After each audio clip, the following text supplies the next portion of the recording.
congressional scheme. I'm sorry, you lost on causation, meaning I thought you lost on first principle, which is that even if there was toxic substances, they didn't cause this condition. Your Honor, there's a dispute about the accuracy of that ruling. That's correct. The district court found that there was a failure of proof of causation. Well, you lost that on appeal, so it's gone.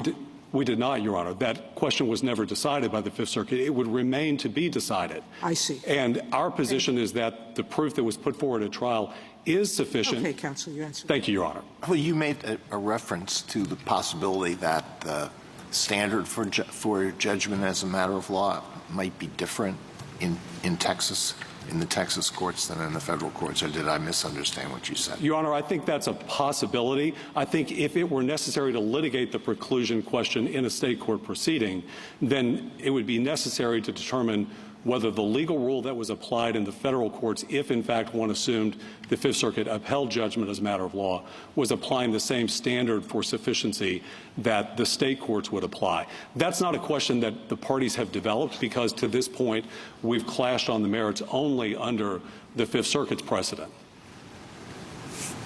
I want to pick up the point that Justice Kagan made regarding Royal Canin and Section 1367C3, because it's not a point that was explored in the briefing, but I do think it is powerful.